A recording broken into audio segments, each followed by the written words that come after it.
Bonjour Dominique. Bonjour Ludivine.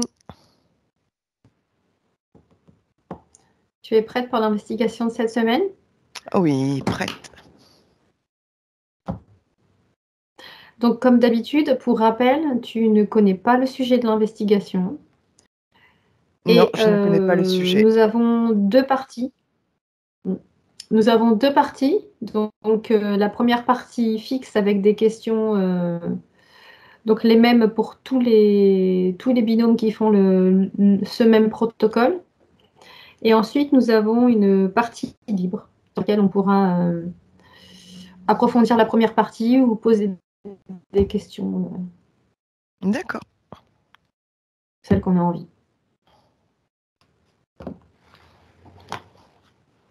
Alors, je te laisse te détendre. Tu y es? Très bien. On recommence. Tu te connectes aux fréquences que tu perçois comme connectées aux apparitions mariales. C'est bon, j'y suis. Alors, je vois un rayon doré qui sort des nuages avec comme des sentiments à l'intérieur de ce rayon. Sentiments un petit peu blanc, transparent. Et avec une image, de la Vierge Marie.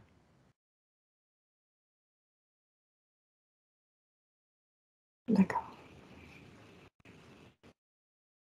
Comment tu le situes par rapport à cette image?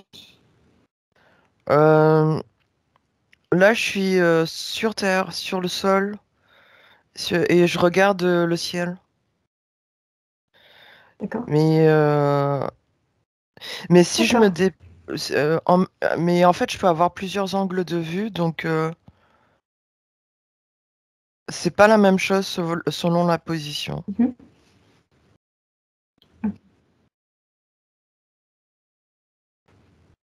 Bien. Est-ce que tu vois autre chose? En arrière-plan, derrière un nuage, il y a d'autres lumières déjà. Des Mhm. lumières toujours dorées, un peu plus jaunes d'ailleurs,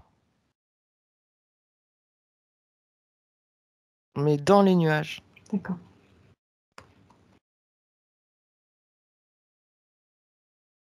D'accord. Dominique, je passe à la deuxième question. D'accord. Perçois-tu des symboles liés aux apparitions mariales? Oui, non ou partiellement. Oui.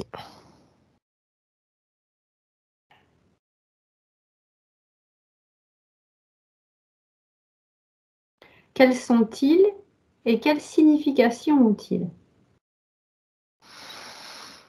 C'est des symboles, c'est pas des symboles connus sur Terre. C'est des symboles, ben, je dirais, galactiques. Mhm. Et ce que ça signifie, la toute première sensation que j'ai en traduction, c'est euh, aller au-delà de cacher l'arrière-plan. Cacher l'arrière-plan, fusionner dans la matière. C'est les deux phrases automatiques qui ressortent.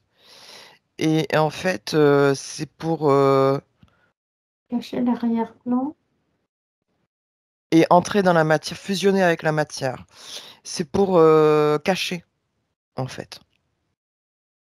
Cacher, cacher ce qu'il y a véritablement derrière.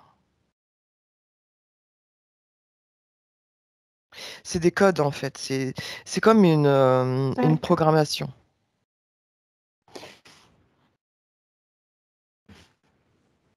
Est-ce que tu as des... Tu peux Me dire comment tu les visualises, ces codes ou ces symboles? En fait, c'est Comment tu les des, vois? Tu peux me les décrire? oui, c'est des petits points.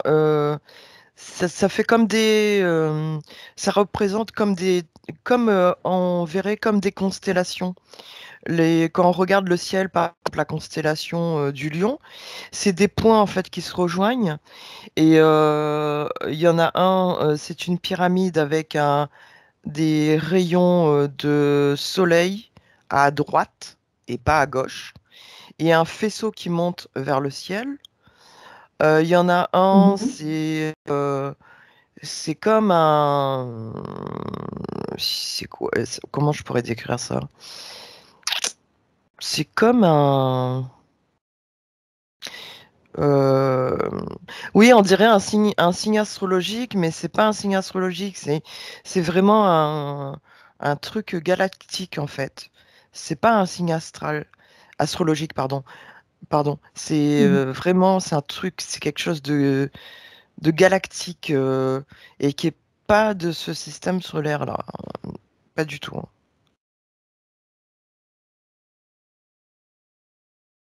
D'accord. Par contre, il y a un... Les symboles que tu as mentionnés sont-ils utilisés? Ah Oui, pardon, excuse-moi. oui, oui. J'allais te dire, en fait, il y a un relais. Vas-y, continue.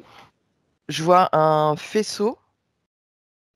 euh, En fait, il y a les faisceaux dans le nuage, l'image mariale, et un autre faisceau qui est invisible à l'œil humain, qui est transparent et qui va dans le sol de la Terre.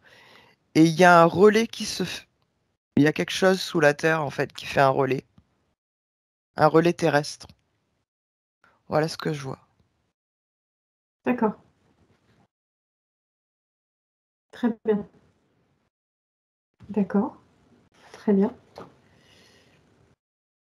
Donc je vais te poser la quatrième question. Les symboles que tu as mentionnés sont-ils utilisés oui, non ou partiellement? Alors, j'ai pas trop bien entendu. Sont-ils utilisés?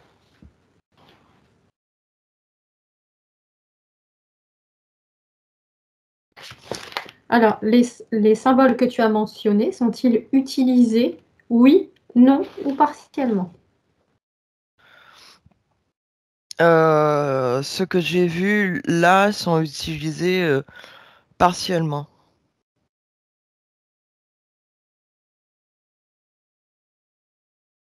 Partiellement, ok. Par qui et de quelle manière?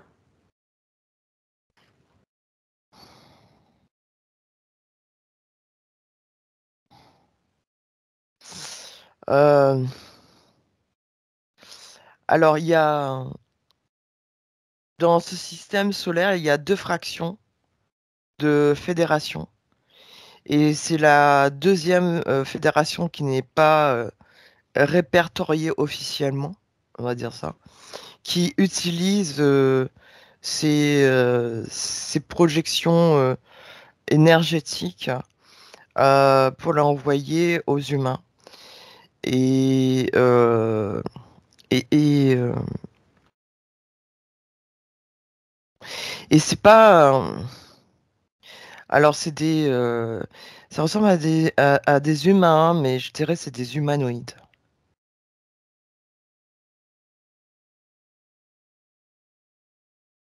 D'accord.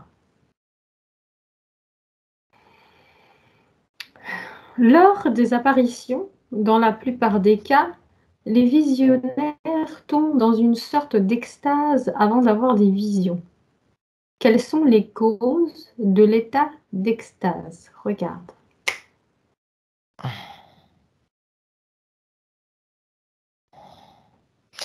Ok.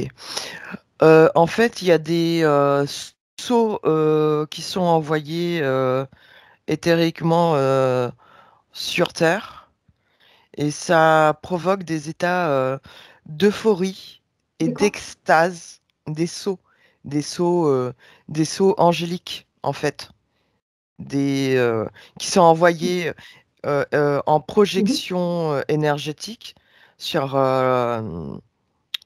sur les gens qui les voient. qui voient ces apparitions-là. Et ça provoque en premier lieu de l'extase et en deuxième lieu de l'euphorie. D'accord. Mais il y a d'autres choses derrière encore. Cette euphorie dont je parle est pas, Si, est pas, si tu pas. vois autre chose, tu peux. Je peux le dire là? Ouais, vas-y, je t'en prie. L'euphorie dont je parle n'est pas du tout. C'est pas quelque chose de positif en fait. Ça, il y a un- une, une perte d'énergie qui se fait et une perte Mhm. de, de neutralité. En fait, je cherchais le mot. Une perte de neutralité et énergétique qui se fait dans la personne, en la personne.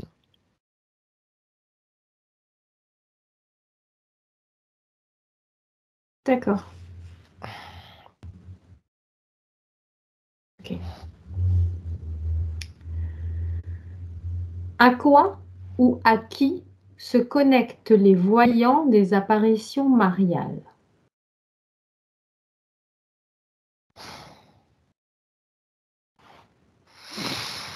Ah, à plusieurs vaisseaux mères. Il n'y en a pas qu'un, il y en a plusieurs. Derrière les lumières, derrière ces lumières-là, ces apparitions-là, il y a plusieurs vaisseaux mères. Et c'est à ça qu'ils se connectent. Mhm. D'accord, est-ce que tu vois autre chose? Moi, je vois comme des gens qui sortent des vaisseaux mères, qui arrivent éthériquement sur Terre, mais dans des faisceaux qui sortent des vaisseaux mères. Quand les gens ils, ils- ils, D'accord. euh, ils se connectent à ça, il y a comme, il y a comme une autorisation, oui, venez.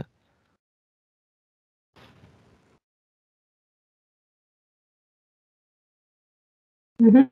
Donc, je vais te poser la 8e question. Quelles conditions perçois-tu comme nécessaires pour qu'un voyant ait une vision de la Vierge?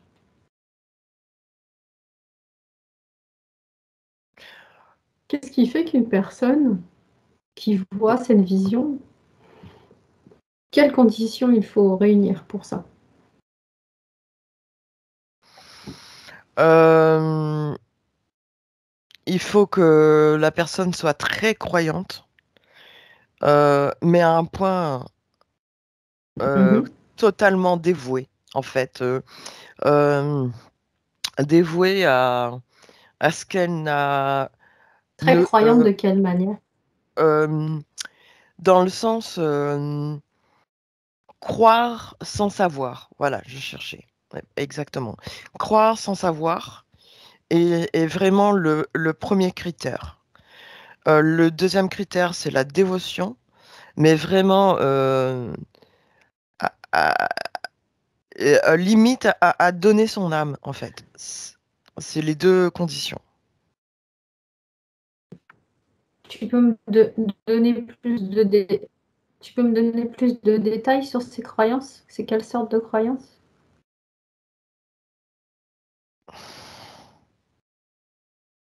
Oh, c'est des fausses croyances, en fait. Comment expliquer ça? Comment je pourrais t'expliquer ça? Euh, De quelles croyances parles-tu? c'est des Religieuses? croyances, oui, oui, des croyances religieuses, je te parle, oui, oui.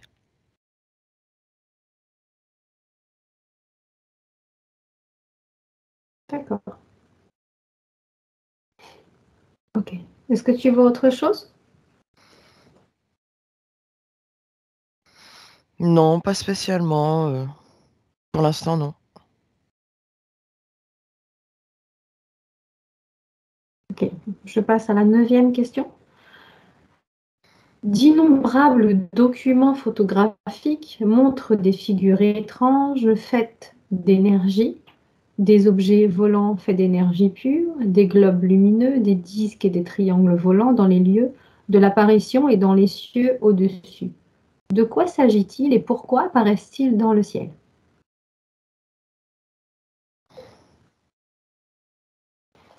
C'est purement holographique. C'est des euh, en fait, c'est des images qui sont superposées et c'est purement holographique pour faire croire à une certaine Mhm. densité euh, existentielle, on va dire, pour faire croire que c'est vraiment une apparition euh, d'ordre de la matière, c'est-à-dire d'ordre céleste, miraculeux, Mm. mais Physique. vraiment, voilà, mais voilà, Mm. je cherchais le mot physique. Mais c'est des superpositions, c'est plusieurs couches en fait, holographiques, qui donnent ces impressions-là. Mais c'est purement holographique. C'est des projections.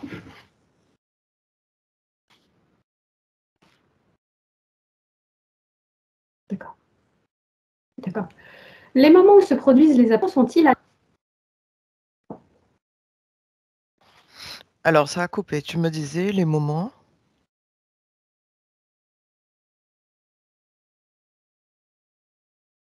les moments où se produisent les apparitions sont-ils aléatoires? Euh, je vais dire un quart, c'est aléatoire, mais sinon le reste, c'est programmé.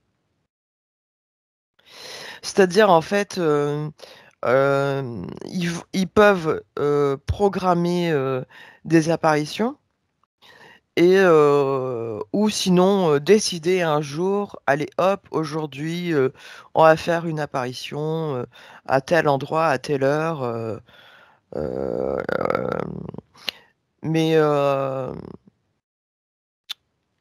mais en général, c'est programmé. Mais ça change en fait en fonction de tout ce qui est euh, de tout ce qui peut se passer dans ce système solaire-là. C'est-à-dire que s'il y a des portails euh, Mhm. chaque mois, au début, ça peut être avant un portail. Au fur et à mesure, ça peut être après un portail mensuel. euh, ou alors 6 mois après un- un portail particulier. Donc, ça peut être autant programmé que aléatoire, en fait.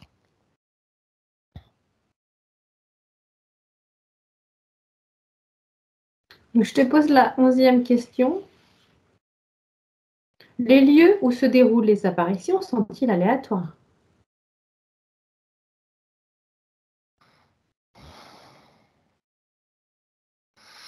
Non, c'est plutôt,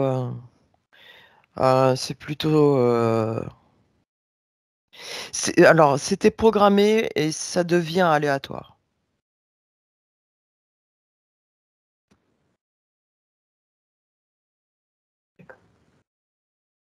Bien.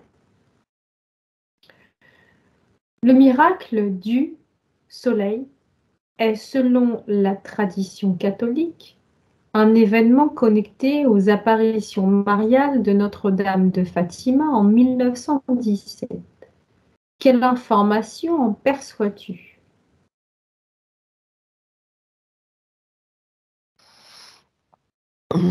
Une projection de reconstitution, comment dire ça? Une projection holographique. euh, Moi, je vois un scan du personnage qui a été fait et du coup, une projection holographique. Euh, Moi, c'est ce que je vois. D'accord. Mhm. À midi du 13 octobre 1917, un nombre considérable de personnes rassemblées à la Cova d'Iria, près de la ville portugaise de Fatima, auraient vu le disque solaire changer de couleur, de taille et de position pendant une dizaine de minutes. Tu vas régresser et tu vas te connecter avec ce qui se passe. À 3. 1, 2 et 3. J'ai continué. Ouais, j'y suis.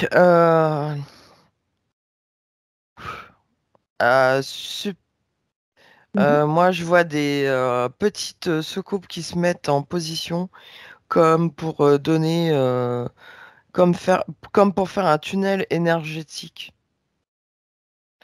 Et au-dessus, dans le ciel, mais ils sont invisibles à l'œil nu. Enfin, à l'œil humain, c'est invisible. Ils sont totalement en mode invisible. Et ils font un faisceau qui donne des couleurs, un changement de couleur. Euh, D'ailleurs, les gens sont en train de pleurer et tout. Tout le monde y croit à fond. Euh, et en fait, ça donne. Il joue avec les nuances de couleurs. Mais c'est plusieurs petites soucoupes volantes qui le font, ça.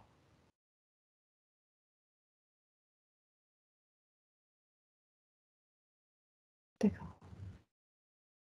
Okay. Déconnecte-toi de cette scène et reviens dans le présent maintenant.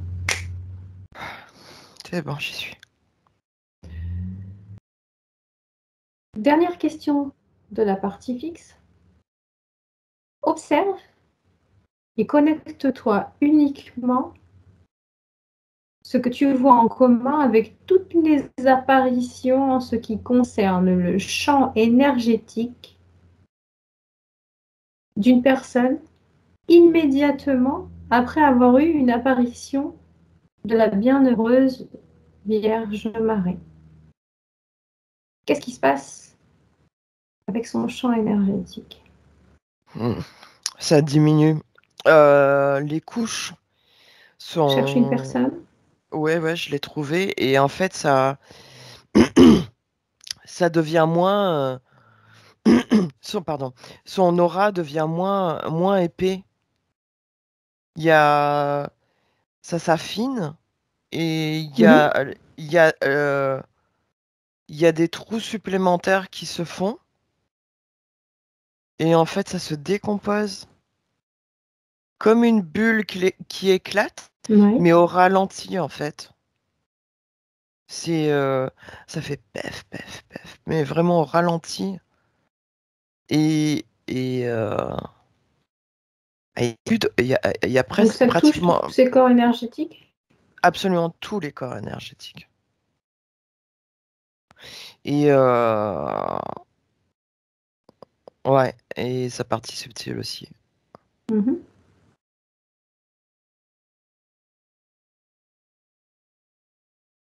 D'accord, qu'est-ce que ça provoque? Qu'est-ce qui se passe chez la personne une fois que l'apparition est terminée? Bah, elle perd son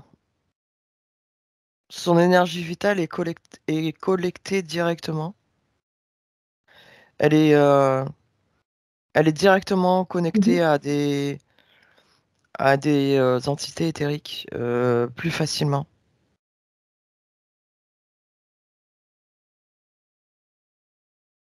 D'accord. Et c'est pareil pour toutes les personnes qui voient cette apparition?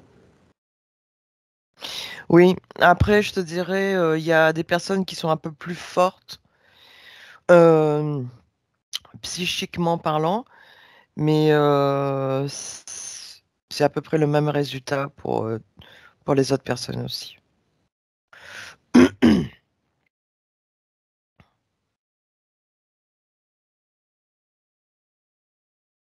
Ok.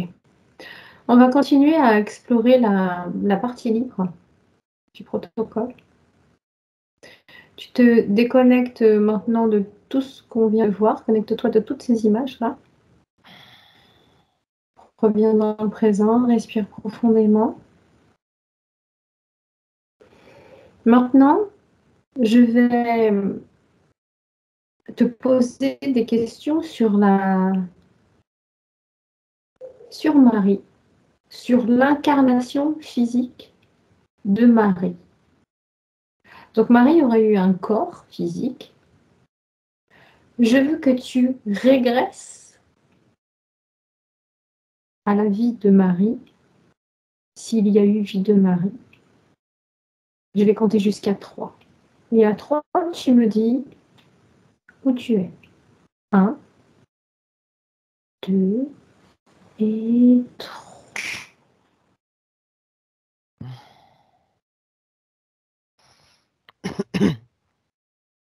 Je suis dans... Où tu es, Dominique? je suis dans une cuisine. Il y a une femme qui fait... Enfin, qui est à la cuisine, quoi, en fait, qui fait un manger. Une femme de la... Ouais, je dirais qu'elle a la trentaine d'années. 30-35 ans. Elle est, elle est préoccupée. Comment tu la vois physiquement? Cheveux noirs, yeux noirs. Euh, Beaucoup de charisme. Beaucoup d'énergie. Limite arc-en-ciel, en fait, dans son aura. Euh, une espèce de... je sais plus comment ça s'appelle, ça, ces habits-là. Bref, son habit est... Elle a chaud à cause de son habit. Il fait chaud aussi, hein. Il fait très chaud, là. Mais très charismatique, hein. Beaucoup d'énergie. Où te trouves-tu?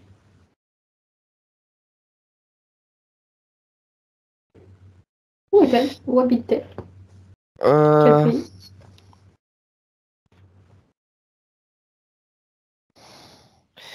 Ah, ben, j'hésite avec... je suis pas à Jérusalem, mais je suis pas très loin. Je connais pas le nom de la ville, mais c'est bizarre parce que c'est un village près d'un désert et il fait chaud. Il fait super chaud, j'ai chaud là. Il fait chaud, chaud, chaud. D'accord. Respire.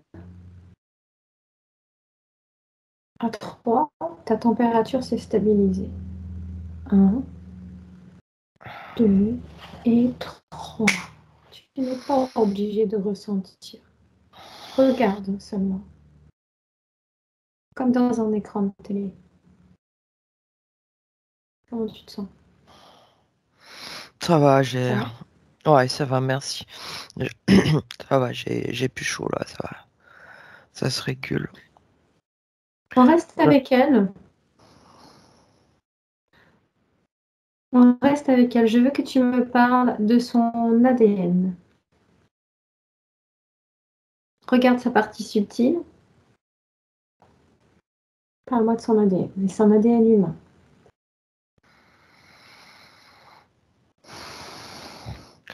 Bah déjà, il est pas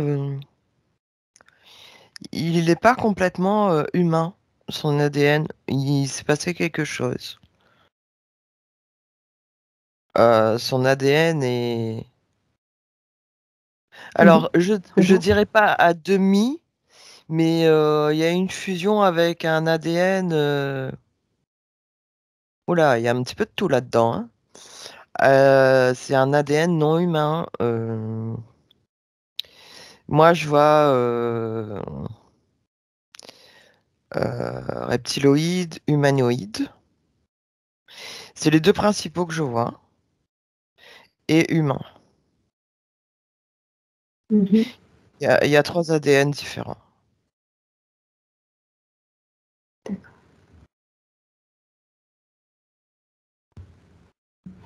On va revenir sur la partie physique de Marie et regarde si Marie a des enfants. Alors oui, moi je vois deux petits bambinos là dans un cours en train de se courir l'un derrière l'autre, une fille et un garçon, et qui sont à elle, hein. D'accord. Oui, oui, c'est pas. Non, non, c'est bien à elle. Elle a Ok, des enfants, deux enfants.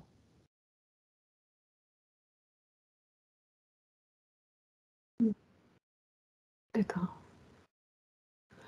Donc, dans nos croyances actuelles, on sait que, enfin, on dit que Marie a eu un enfant qui est Jésus.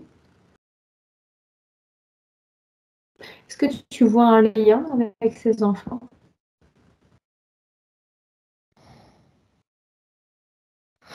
Bah, Ou pas du tout? bah si, je dirais que le. Alors, il y a une fille et un garçon qui se courent derrière. Je crois que le petit garçon, si je le scanne bien, oui, pour moi, il me semble que euh, bah, c'est Jésus parce que je vois pas d'autres enfants, en fait.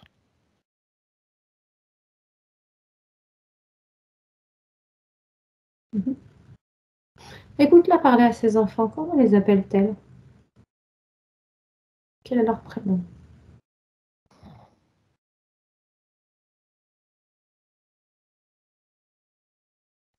Alors, j'ai Nashrin, je prononce mal, hein.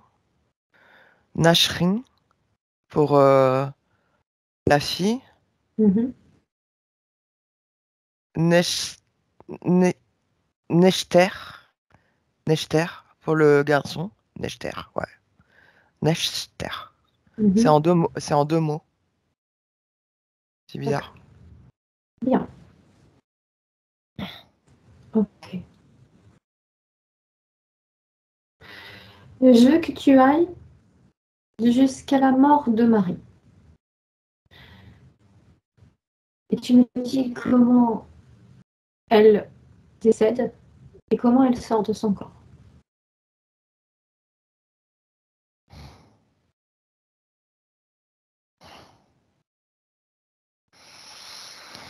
Bah, quelque temps après,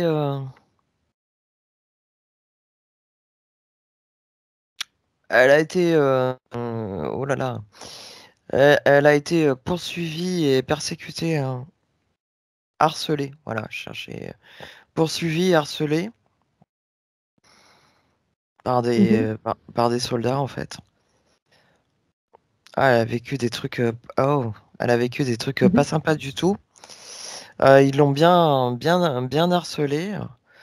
Moi, je la vois être battue, hein, et elle se Ok. réfugie dans un coin un peu Elle meurt comme désertique. ça? Oui, elle meurt comme ça, mais elle se réfugie dans, dans un coin désertique, en fait. Euh, c'est, c'est- D'accord. Et en fait, elle est crispée sur elle, comme ça. Et en fait, elle est en train de lâcher le corps, quoi, en fait. Son corps lâche. Mhm. Et il n'y a absolument personne, hein, pour la protéger. Ok. Je veux que tu ailles au moment où elle sort. D'accord. Je veux que tu ailles au moment où elle sort de sa partie physique. Quand elle quitte son corps. Par où sort-elle?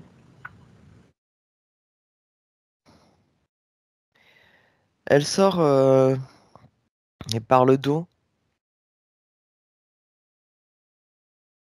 Euh, il Mhm. y a comme un... euh, Ensuite, qu'est-ce qui se euh, passe pour sa partie il y a- physique? bah, sa partie physique est totalement crispée. C'est comme si son corps se fige. Mais vraiment, hein. Il y a vraiment une crispation. Oui, bah, son corps se crispe. Euh, mais dur, avec dureté en fait. Son corps, c'est comme s'il devient tout dur, mais très très dur, comme un bloc de pierre. C'est assez bizarre.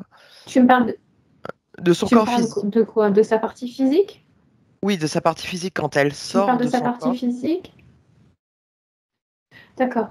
Qu'est-ce qu'il en est de sa... D'accord. Qu'en est-il de sa partie subtile? Quand la partie subtile a quitté le corps physique, qu'est-ce qui se passe?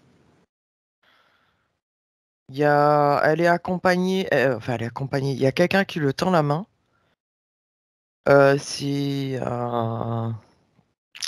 une entité non humaine. Mais Mhm, elle voit. En fait, elle voit l'entité non humaine, mais elle n'est pas surprise. mhm. Et elle va avec cette entité non humaine. Et elle est vraiment pas surprise, par contre, hein. D'accord. Qu'est-ce que c'est comme entité? Qu'est-ce que tu vois comme entité? Ah, Ok. c'est. Que vois-t-elle? Enfin, qu'est-ce que c'est, je veux dire? C'est quoi cette entité? euh, c'est. Bah, en fait, c'est bizarre parce que ça a des yeux noirs. Je vais te la décrire, hein, parce que j'avais pas encore vu ça. C'est noir, le corps est bleu, fin. Il Hmm. y a 6 doigts. Vas-y. 6 doigts de pied, 6 doigts de main, et les yeux sont très très noirs, mais noirs encre. Et il Mhm. y a des petits poils sur le côté de la tête, mais juste sur les côtés. Et il y a des oreilles D'accord. en forme, Comment bah, tu... comme une oreille humaine, quoi. Comme des oreilles humaines. D'accord. Comment tu te sens en sa présence? Qu'est-ce Pas que tu bien. ressens? Je suis pas bien du tout, moi. J'ai qu'une seule envie, c'est de partir vite. D'accord. Ok. Donc, tu vas te déconnecter maintenant. Tu reviens présent. Tu te déconnectes de Marie et de toutes ces entités. Tu es avec moi dans le présent. Tu respires profondément. Respire bien profondément. Maintenant, tu vas aller chercher, tu vas aller dresser jusqu'à la mort de Jésus. Maintenant. Hmm. Ouais, c'est bon, j'y suis. Alors déjà, il est pas sur une croix, mais sur un poteau. Bien. Jésus. D'accord. Bien. Ça veut dire qu'il a existé, que son histoire est réelle ou Oui, oui, oui, il a ce vraiment serait existé. Non, autre chose? son histoire est réelle, mais c'est pas une croix. C'est un poteau.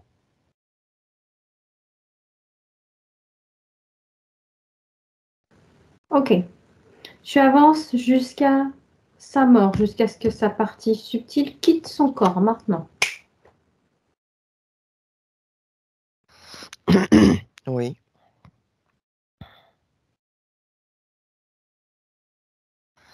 Comment est sa partie subtile? Euh, Pas du tout humaine. Pardon. C'est humanoïde. D'accord.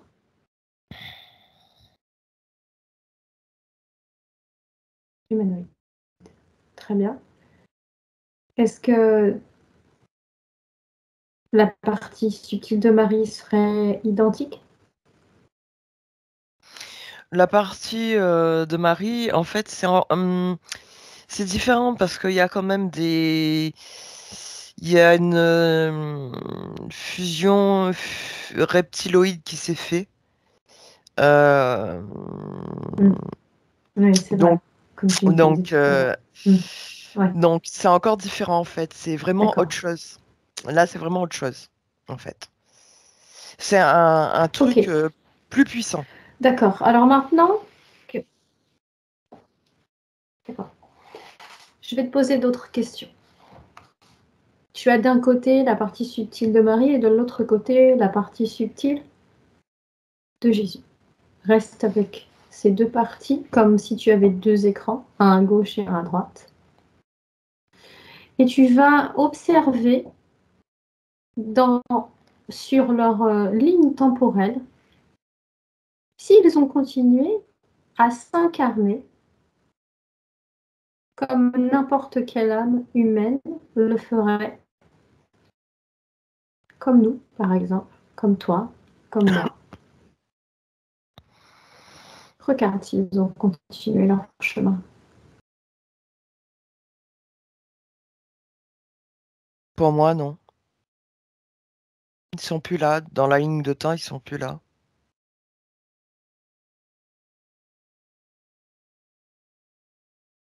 Tu ne vois aucune incarnation après? Non, il n'y en a aucune autre. Comme si en fait c'était hop, c'est bon, c'est. Concentre-toi, concentre-toi sur. Oui.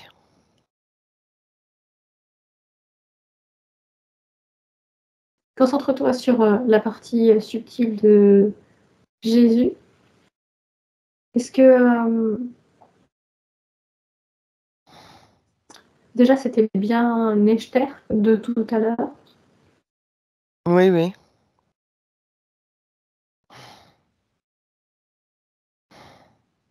Ok. Tu te concentres sur lui, sur sa partie subtile, et va chercher les informations. Pourquoi ne se réincarne-t-il pas comme nos parties subtiles?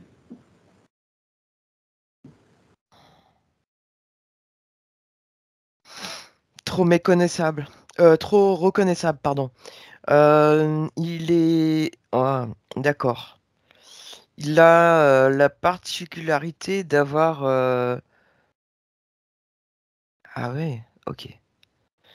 En fait, il a la particularité d'avoir les pupilles et le blanc des yeux qui changent. Il est trop reconnaissable. C'est pour ça il veut pas se réincarner. En fait. Et Marie, j'arrive pas à la retrouver non plus dans la Mais ligne de temps. reconnaissable pour Pour tout le monde, absolument tout le monde. Ça se verrait reconnaissable pour qui? pour l'humain,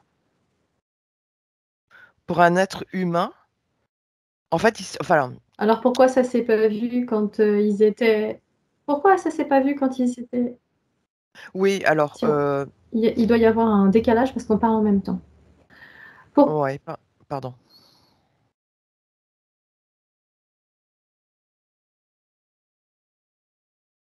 Alors, pourquoi ça s'est pas vu? Pourquoi se sont-ils incarnés en tant que Marie et Jésus alors?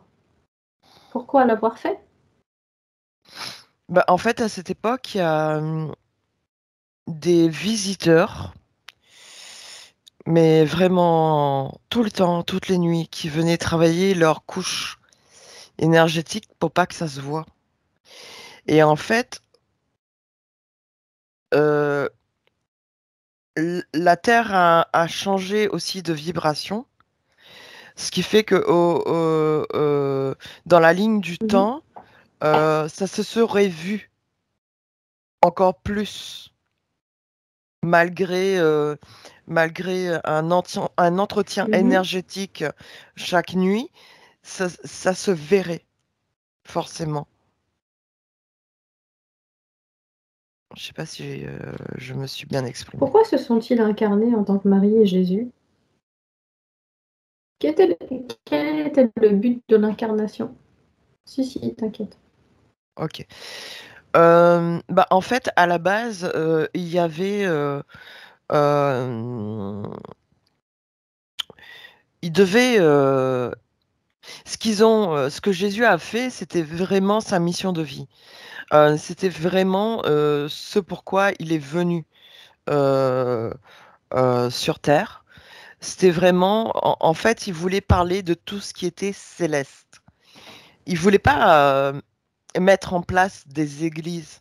Il voulait parler de Mhm. de tout ce qui était galactique. Voilà, pour être vraiment précise. C'était en fait la façon dont il parlait au peuple, aux différents peuples. C'était une entrée en la Mhm. matière, en fait. Mais le but, c'était d'arriver sur le sujet des galactiques. C'était ça le but. D'accord, très bien. Dominique, Oui.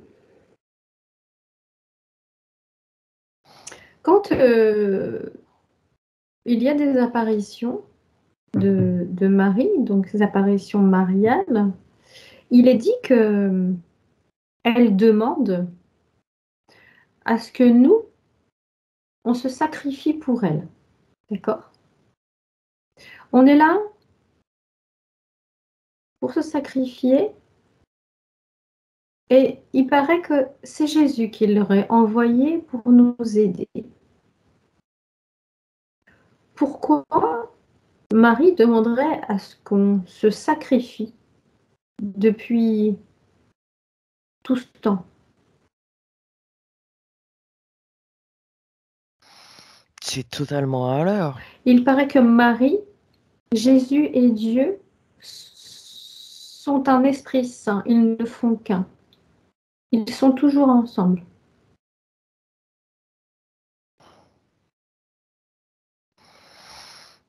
Qu'est-ce que l'on doit Non, sacrifier pour Marie? qu'est-ce qu'on a sacrifié pour Marie? Quel est le Alors déjà, but? euh, c'est quoi cette histoire-là? Non, c'est pas du tout. Ben non. C'est la demande qu'elle fait quand elle apparaît. Mais c'est pas la même Marie dont on parle alors, hein. Ah, pas du tout, hein. Parce que moi, la femme Ça Marie. fait partie, ça fait partie des apparitions mariales. D'accord, ok. Mais par contre, quand tout à l'heure je parlais des. Les croyants,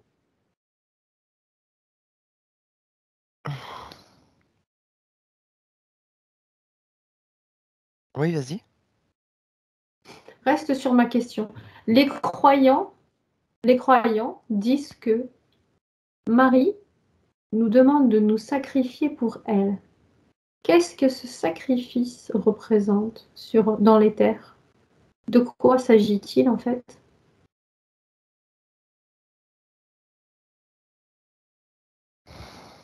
Qu'est-ce que tu perçois en rapport avec cette question? Moi, je perçois une collecte d'âmes. C'est super, c'est super négatif, hein. C'est rempli de. Je vois comme un. Comment expliquer ce que je Mhm, vois? Comme un égrégore qui récolte les âmes et en fait qui récolte toute l'énergie de ces âmes.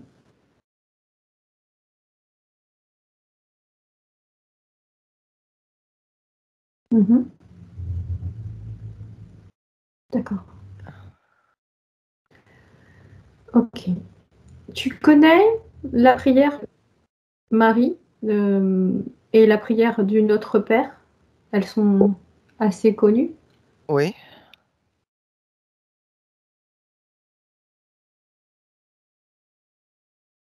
J'aimerais que tu cherches la source de ces prières. Qui ou quoi dans les terres a mis ces prières en place? Et à quoi servent-elles?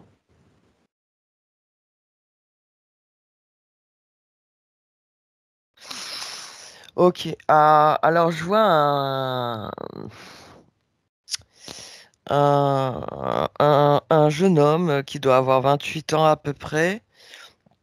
Il est en train d'écrire et je vois un gris à côté de lui qui lui souffle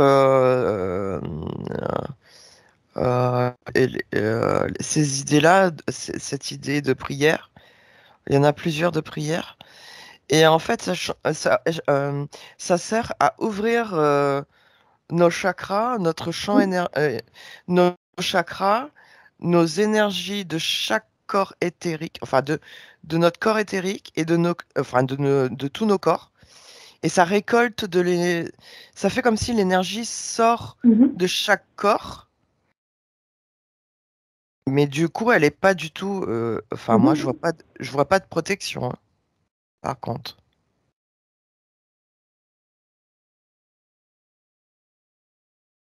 Tu veux dire que, que la prière sera une demande d'autorisation en clair, Ah oui, une autorisation aux interférences. oui, oui, oui. Est-ce que tu vois une quelconque protection quand quelqu'un prie? Non, du tout. Aucune. Je vois pas de protection. Très bien. Bien. Déconnecte-toi de ça maintenant. Respire. Et pour finir, on va parler d'un phénomène. Un phénomène sur la statue de Marie, donc à Sio José, au Brésil, en 2006. Donc c'est une statue de Marie qui a des larmes. J'aimerais que tu te connectes à ce phénomène maintenant.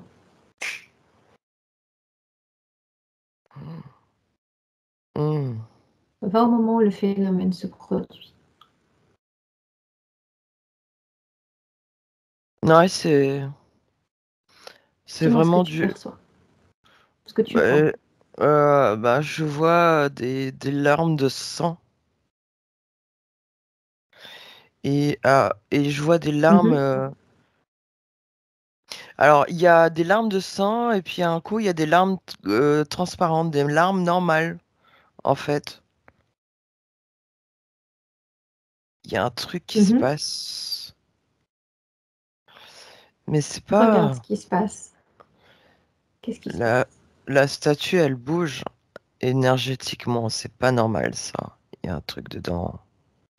Ouais, ok. Il y a une Mhm, entité dedans. Il y en a un, deux, trois. Il y a mhm. trois entités reptiloïdes. Je vois des reptiloïdes, moi, dedans. Mais que font-elles là, dans cette statue? Que font-elles? Ok. Elle récolte l'énergie d'adoration.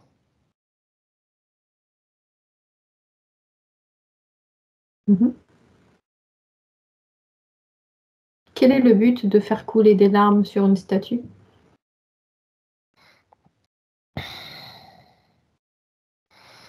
Parce que les gens deviennent de moins en moins croyants. Enfin, sont de moins en moins croyants. Mhm. D'accord,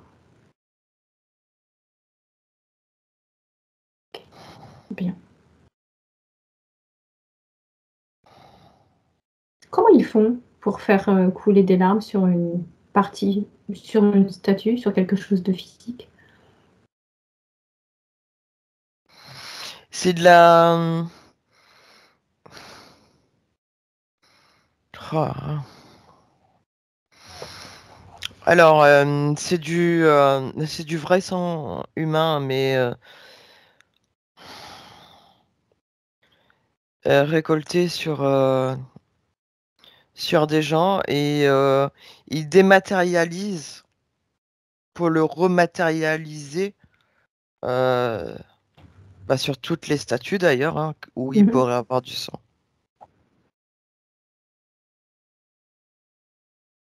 D'accord, très bien. J'aimerais que tu fasses un zoom sur ces entités-là. Est-ce que tu peux me les décrire physiquement? Un mètre, C'est quel genre de reptiloïde? 1,90 m à 2,10 m. Ils sont de différentes tailles. Il y en a un qui est vert foncé, yeux jaunes. Il y en a un, il est marron foncé, avec des griffes. À mon avis, ça doit être le chef, ça. Un peu plus de muscles, plus agressif que les autres.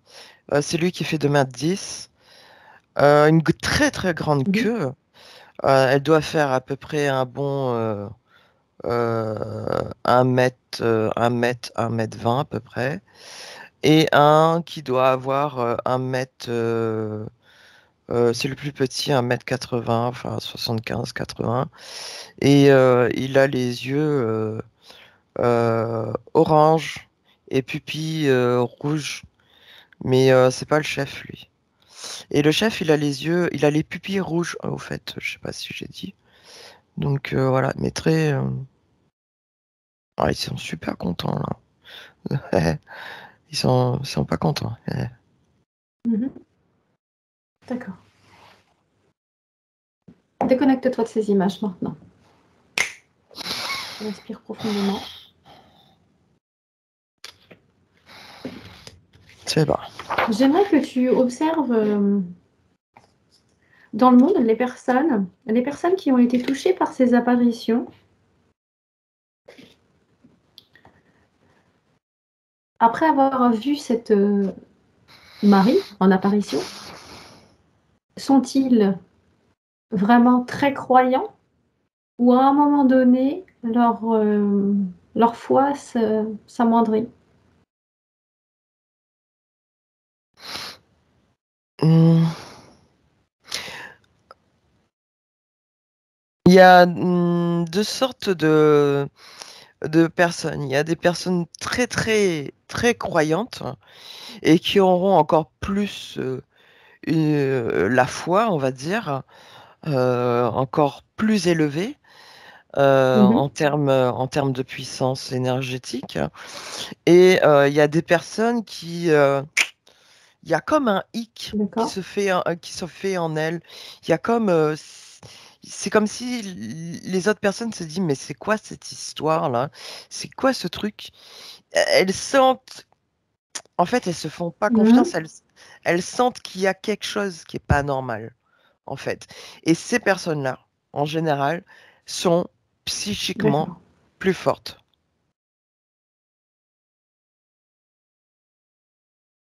D'accord.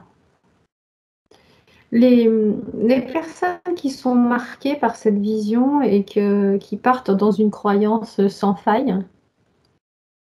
comment Mhm. s'en servent-ils?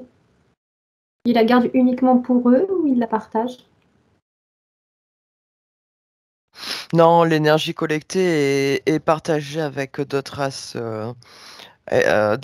galactiques.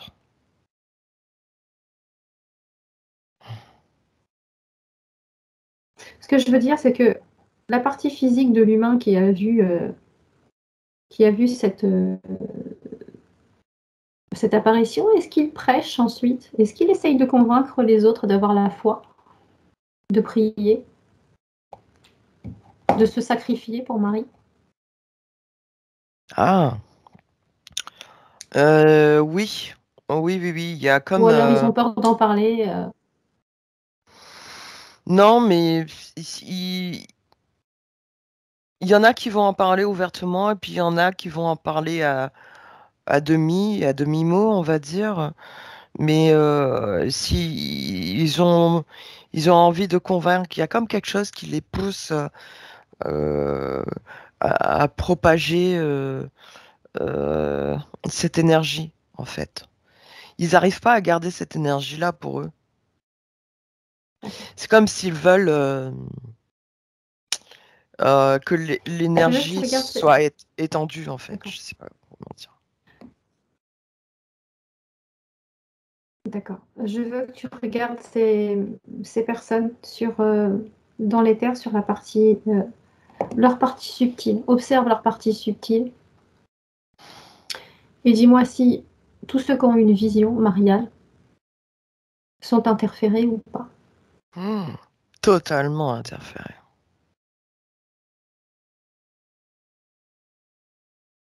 En fait, à la base, elles sont Est-ce qu'il y a interférées une exception?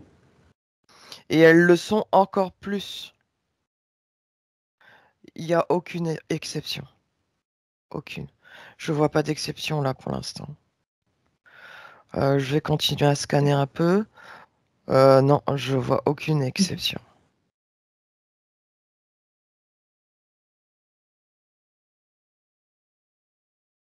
Très bien. Tout à l'heure, tu m'as parlé d'un relais, un faisceau transparent qui traverse le sol. Qu'est-ce que c'est que ce relais?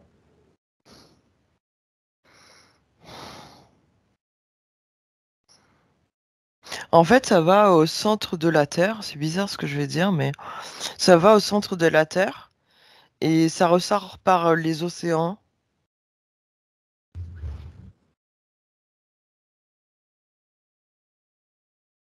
C'est comme si... Ça sert à quoi?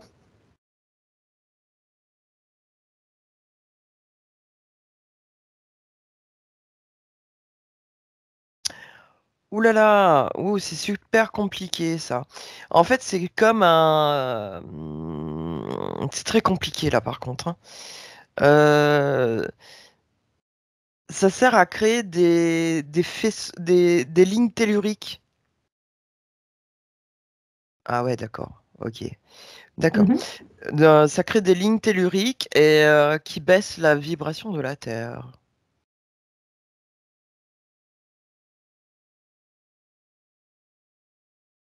Ok, d'accord.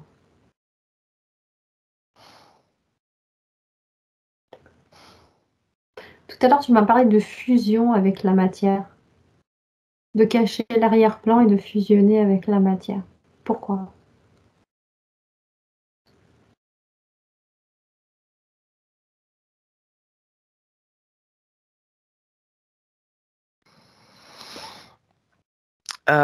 En fait, il voudrait faire venir encore plus de vaisseaux sur Terre et il faut qu'ils soient de mieux cachés, en fait. Il faut qu'ils arrivent à mieux fusionner Mhm. D'accord. avec la matière dans l'invisible, parce que des fois, en fait, on peut les voir tout d'un coup apparaître et tout d'un coup disparaître. Et en fait, ils ont remarqué qu'il y a un phénomène dans le ciel qui est dû à l'ascension de la Terre, où ils peuvent pas rester, je veux dire, un ordre de temps à peu près approximatif, 10-15 minutes invisibles.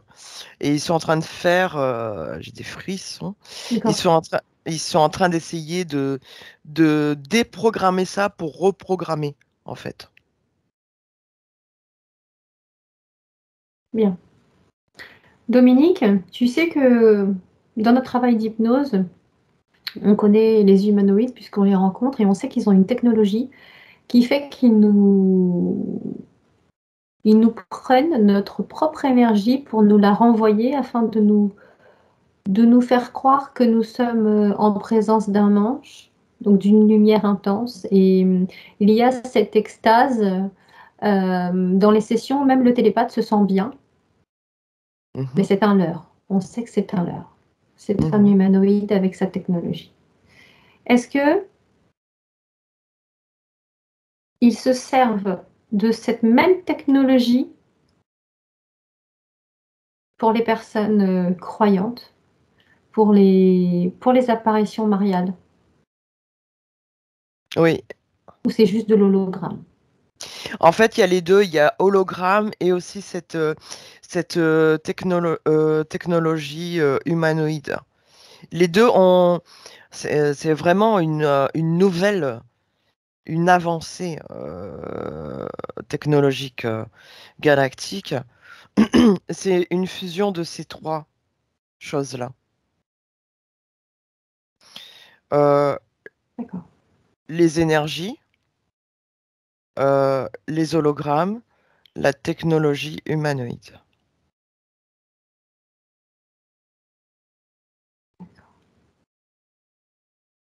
Ok Dominique, déconnecte-toi de ça, de toutes ces images, et je vais te poser une dernière question.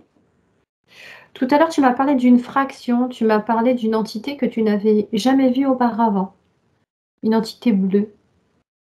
J'aimerais que tu y retournes. Va la chercher. Maintenant.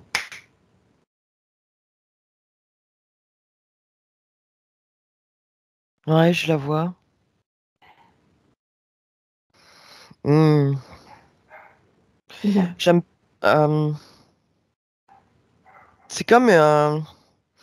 C'est comme un gris, mais ça n'a pas la tête d'un gris en fait. C'est un mélange. Ça a les yeux d'un gris, mais c'est pas un gris. C'est pas. Donc c'est bien une conscience.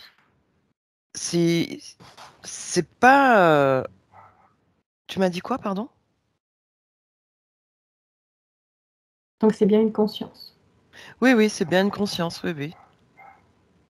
Oui, oui. Elle réfléchit. Elle sait ce qu'elle fait. Oui, oui, c'est bien une conscience. D'accord. Est-ce qu'il y a une forme d'intelligence dans cette conscience? Oui, oui, oui, oui, il y a une forme d'intelligence en cette conscience-là. D'accord.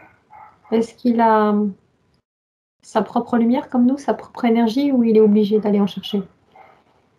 Non, il est obligé d'aller en chercher. Et c'est ils aiment bien tout ce qui est religieux. Eux. Euh, ouais, ils sont très attachés aussi à tout ce qui est religieux. C'est pour ça que je l'ai vu alors, ok.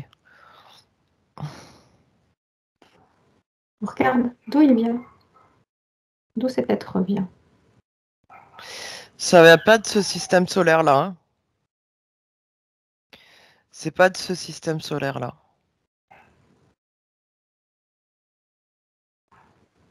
D'accord. Ok.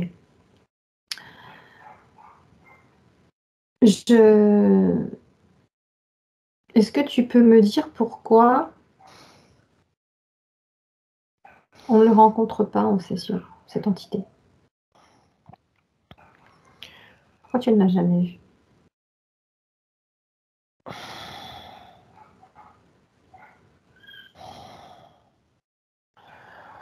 Je pense que elle est très elle se camoufle en fait. C'est bizarre hein, ce que je vais dire, hein. Mais il y a comme une espèce de technologie que j'avais. Il y a comme un. Alors, avant que je l'ai vu, j'avais vu un espèce d'écran transparent. Enfin, un écran. Comme un miroir transparent. Et après, là, elle est apparue au fur et à mesure. Ça s'est passé comme ça quand je l'ai vue. Et je pense que c'est de sa propre volonté.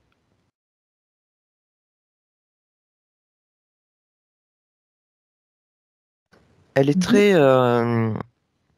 Ah ouais, d'accord, ok. Ok. Elle a un écran en face d'elle et elle programme, elle déprogramme tout le temps. Tout le temps, tout le temps, tout le temps.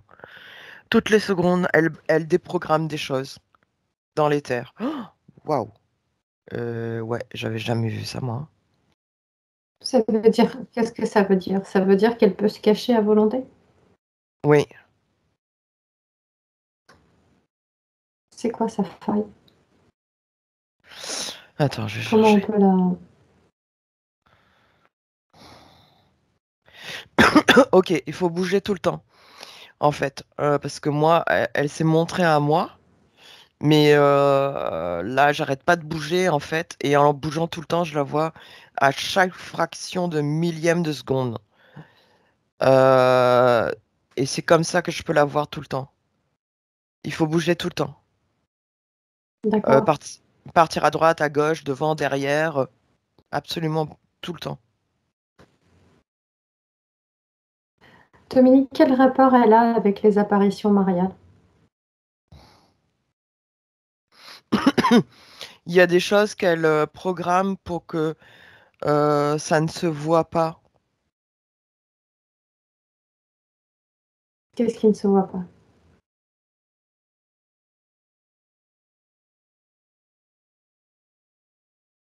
Aïe, aïe, aïe. Il y a une grosse machine derrière les. C'est pas un vaisseau, hein. Derrière les apparitions mariales, il y a une grosse machine. Euh, c'est c'est- c'est- c'est un vaisseau, mais c'est organique. C'est plutôt une machine. Ouais, c'est plutôt une machine. C'est bizarre, c'est comme un robot D'accord. en, Tu veux dire en que c'est... forme, en forme de vaisseau, mais c'est organique. D'accord. Donc en fait, tu veux me dire que plusieurs entités différentes se servent des apparitions mariales Oui, à leur fin. oui, c'est ce que j'avais dit tout à l'heure, que c'est redistribué à plusieurs espèces galactiques. D'accord. D'accord. Très bien, Dominique. Je n'ai plus de questions. Je vais te ramener à la maison maintenant. Comment tu te sens? Ah, j'ai le cœur qui palpite, mais ça va. Respire. Respire profondément et comme d'habitude, je vais compter à l'envers de 3 à 1 et à 1, tu seras parfaitement revenu dans le présent 2021. Benvenuto a questo nuovo video di Disclosures. Oggi parliamo della cosiddetta sessione di ipnosi investigativa. In realtà non esiste una sessione di ipnosi investigativa. Non che non si possa fare investigazione di ipnosi, però è che non esiste una sola sessione di ipnosi per dire si è fatta investigazione, per prendere quell'informazione come buona. Perché? Sappiamo intanto che l'informazione che arriva in ipnosi è molto contaminata, la percentuale di inquinamento dell'informazione è altissima. Pensate a questa informazione che viaggia per tantissime dimensioni, attraversa densità, passa per coscienze che volontariamente o involontariamente possono distorcerla e poi arriva infine alla persona che sta in ipnosi, che ha una coscienza, ha una mente, ha un'esperienza e interpreta questa informazione secondo la sua struttura mentale, secondo le sue credenze, che per quanto si possa essere più o meno liberi mentalmente, liberi pensatori, sempre c'è una parte subliminale che interpreta in base all'educazione ricevuta, alla cultura e perché no anche tutte le esperienze di esistenze passate che ancora lasciano un segno in noi. Per capirci, è come se dovessimo parlare con un'altra persona immersi nell'acqua, a qualche metro di distanza, cercando di utilizzare un mezzo, che è quello della corda vocale, che è fatto per produrre suoni da trasmettere nell'aria. Noi stiamo utilizzando questo strumento per far passare un'onda sonora nell'acqua o in un liquido. Chiaramente il suono viene completamente distorto, sempre ammesso che sia per il nostro corpo facile e non difficoltoso poterlo fare senza avere dei problemi come ingurgitare acqua o eccetera. Ma non solo. Supponiamo che per questo tipo di comunicazione utilizziamo anche due lingue diverse, per esempio un italiano e un russo o un giapponese. Per quanto possiamo anche interpretare il labiale, non possiamo capire quello che ci sta dicendo perché la lingua è diversa. La lingua, diciamo, da dove parte l'informazione a dove arriva è completamente diversa, il codice, il linguaggio è diverso, ma possiamo anche cercare di capirci attraverso i gesti, attraverso le espressioni facciali. Per quanto sia ipoteticamente facile poterlo fare sott'acqua, però non dobbiamo dimenticare che l'acqua non è l'aria e può distorcere l'immagine, ma non solo. Dobbiamo anche pensare che l'altra persona, che parla un'altra lingua, che viene da un'altra cultura, potrebbe interpretare i segnali che noi interpretiamo come X in Y Per noi un sì è abbassare la testa dall'alto verso il basso, per esempio, sì, e il no da sinistra verso destra, no. In alcuni paesi orientali, come le Filippine credo o qualcun altro, utilizzano esattamente gli stessi segni, ma al contrario. No, sì. Immaginate due persone di queste due culture che stanno cercando di comunicare in maniera così difficoltosa e alla fine non gli rimane altro che interpretare il linguaggio corporale. Sì, che per l'altro invece no. Cosa voglio dire con questo esempio estremo? Che l'informazione da dove parte a dove arriva viene completamente deformata. Non sappiamo esattamente quale percentuale perché ogni situazione è a sé stante, però la percentuale di inquinamento, di distorsione, di contaminazione di questa informazione è assolutamente alto. Quindi fare una sessione investigativa, mettere una persona in ipnosi e chiedere di Tizio Caio Sempronio di una situazione o chiedere certi dati è assolutamente controproducente, è assolutamente inutile. Quindi vi chiederete cosa fate allora voi quando fate ipnosi, quando fate delle domande, quando cercate delle risposte e con queste informazioni che vi arrivano lavorate sulla situazione esoterica del cliente. Beh, non facciamo altro che recuperare questa informazione solamente per arrivare al problema del cliente e poi lavorarci. Quindi il valore dell'informazione non è quello di un'istruzione, quello di memorizzare dei dati e di prenderli per buoni, ma è un veicolo di movimento, di trasporto verso la causa del problema per poi lavorarci. Quindi lo scopo di questo tipo di informazione che si prende dalla singola sessione è completamente un altro. Come si fa quindi? Investigazione in ipnosi. Il lavoro non è semplice, il lavoro è lungo,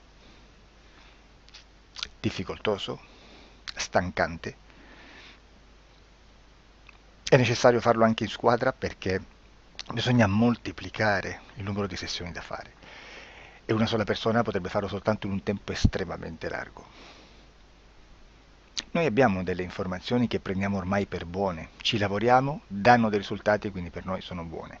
E come abbiamo fatto ad avere queste informazioni? Per esempio, come facciamo a sapere che un extraterrestre chiamato il cosiddetto grigio è più o meno alto X, poi ci sono magari quelli anche un po' più alti, ma hanno un corpo strano, hanno una pelle grigio-verde, hanno degli occhi grandi a mandorla, neri, senza una pupilla visibile, non hanno quasi bocca né naso né orecchie, hanno soltanto delle fessure, non hanno organi genitali, hanno degli arti molto più lunghi rispetto alla proporzione che potrebbe avere il corpo umano, e di solito hanno meno dita delle 5 del corpo umano, eccetera, eccetera, eccetera. O se no prendiamo un altro tipo di essere che possiamo incontrare in ipnosi, come facciamo a dire che hanno delle somiglianze con i rettili, gli animali rettili terrestri o gli invertebrati, gli insetti terrestri?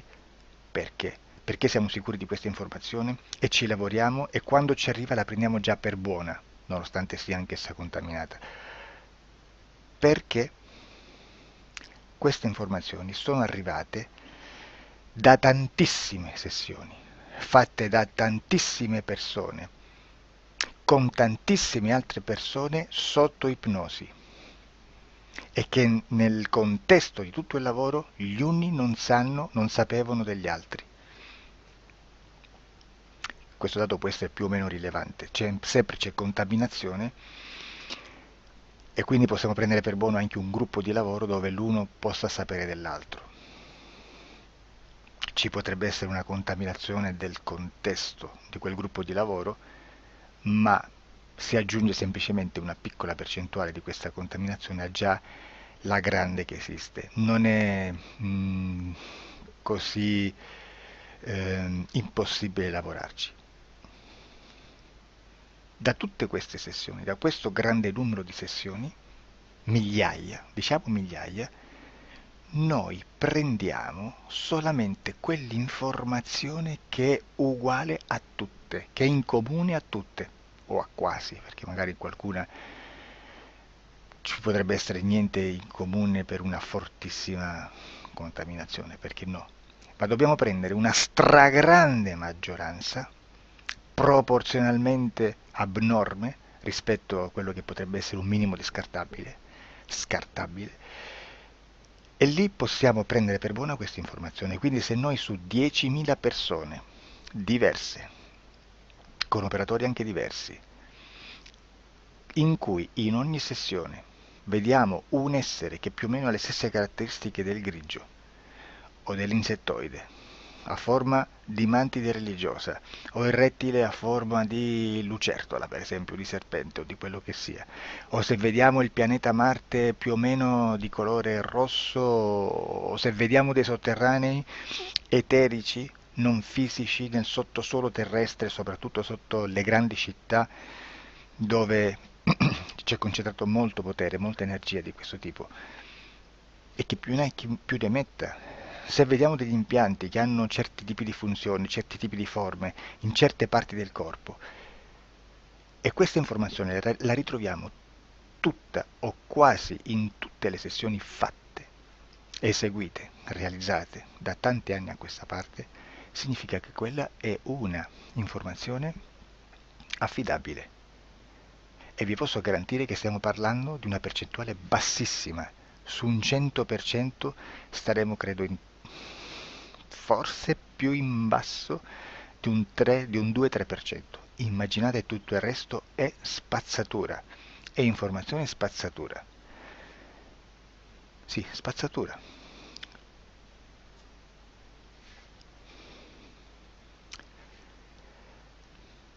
C'è anche un'altra cosa da dire. Supponiamo che un operatore faccia un'ipnosi e voglia andare a vedere cosa fa Tizio, cosa fa Caio, cosa fa Sempronio. Arrivano delle informazioni e si dice che Tizio è biondo, Caio è zoppo e Sempronio è uno sportivo. Intanto già abbiamo detto che una sessione soltanto non serve, d'accordo?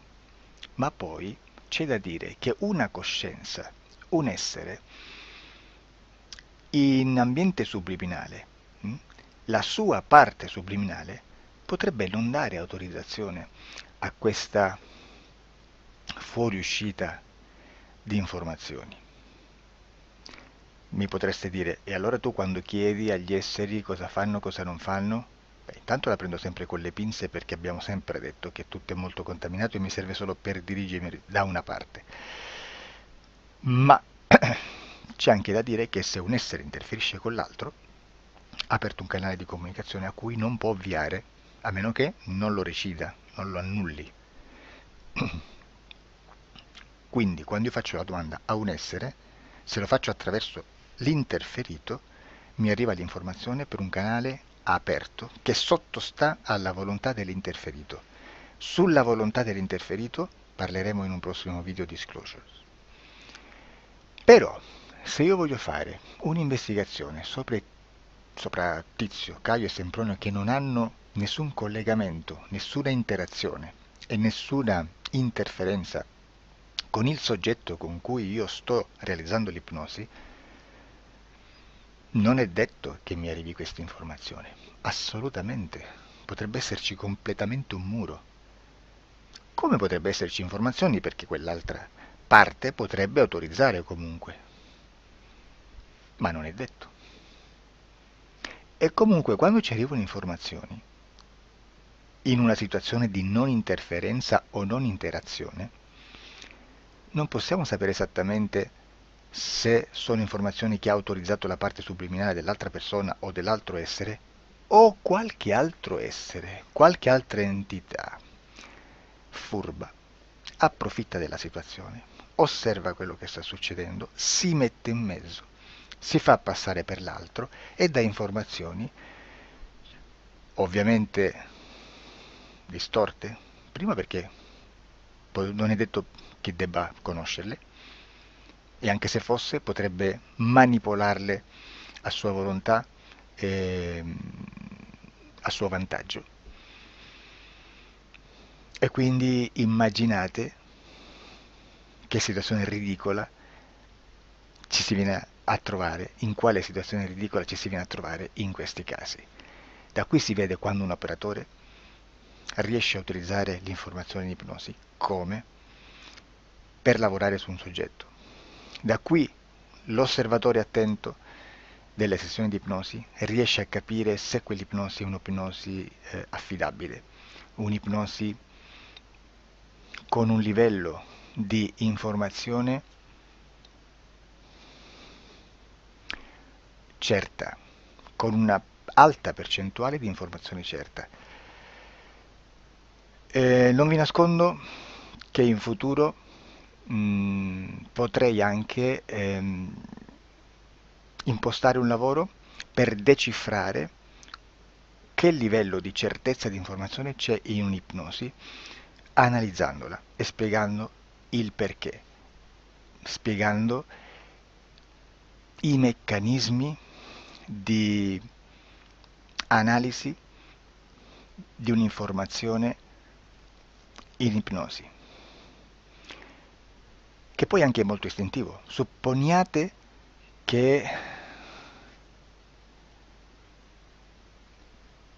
che dobbiamo cercare un'informazione su internet, per esempio un fatto di cronaca. Voi preferite mettervi su un sito ufficiale? A caso.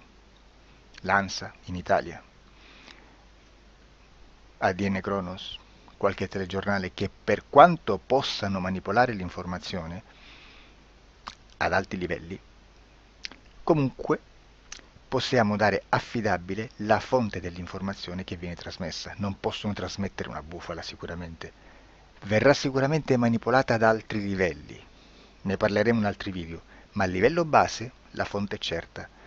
Sicuramente non andrete a cercare questa informazione sul primo sito, il primo blog che vi passa davanti e magari ha 4 followers.